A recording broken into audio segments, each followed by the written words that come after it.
vous enlevez les 545 officiers tout rwandais des FARDC, il n'y a plus de crise. Voilà la solution. Par l'élection, par les concertations, le dialogue. On en a eu combien de dialogues? J'en ai compté 54, qui n'ont abouti à rien. Donc, la MONUSCO et l'ONU et la communauté internationale admettraient pendant une seconde que la crise congolaise est de type ethnique, qu'il n'y a pas de Tutsi rwandais. Pour ceux qui connaissent un peu l'histoire, c'est une insulte. Il n'y a pas de Tutsi congolais, bon Dieu. Le Rwanda a été créé au XVIIe siècle avant la création d'État indépendant du Congo. Et le Rwanda fut une colonie allemande. Les Allemands n'auraient jamais laissé le roi Léopold II s'emparer des populations Tutsi rwandais, n'est-ce pas? Donc, les Tutsis sont au Rwanda, qu'ils rentrent au Rwanda. Qu'il y ait des Tutsis de nationalité congolaise, oui. Mais des Tutsis congolais, il n'y en a pas parce que les Tutsis n'ont pas de terre au Congo.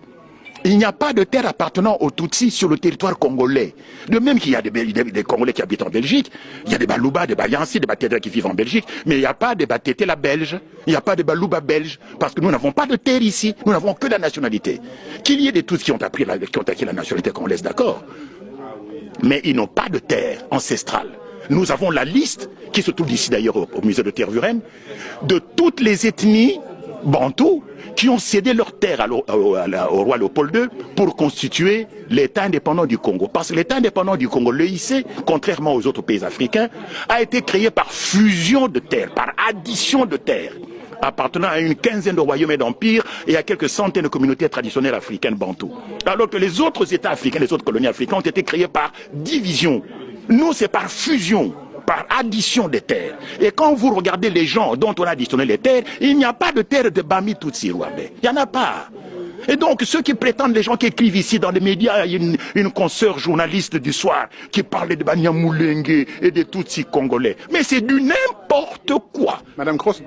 Je ne cite pas de nom, c'est même pas elle là d'ailleurs. Il y en a même une qui est beaucoup plus âgée qu'elle, qui raconte n'importe quoi sur... Je vois oui, bien sûr. Donc, il n'y a pas de Tutsis congolais. De même qu'il n'y a pas de Batété là, belge.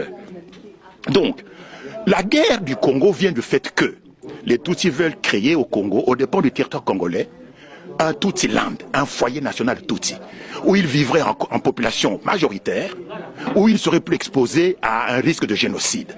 Et ce territoire, ils veulent le prendre où? Au Kivu. C'est pour ça que le Kivu n'a pas été impliqué dans la réforme administrative. Toutes les autres provinces ont été découpées, sauf le Kivu. Et puis on nomme qui? On nomme Azarès Roubert, un Tutsi rwandais, comme ministre de la décentralisation. Tiens. Mais ça se voit comme le nez au milieu de la figure. Il y a un plan rampant de balkanisation du Congo et de la création du Tutsi-land. Et ce qui s'est passé au Kivu, où on a massacré les chefs coutumiers, c'est ce à quoi on assiste aujourd'hui avec les Kamwena Sampo, c'est le même scénario. Donc la crise congolaise est de type ethnique. Et le reconnaître, ce n'est pas faire preuve de tribalisme, c'est en finir une bonne fois pour toutes avec le mensonge et l'hypocrisie.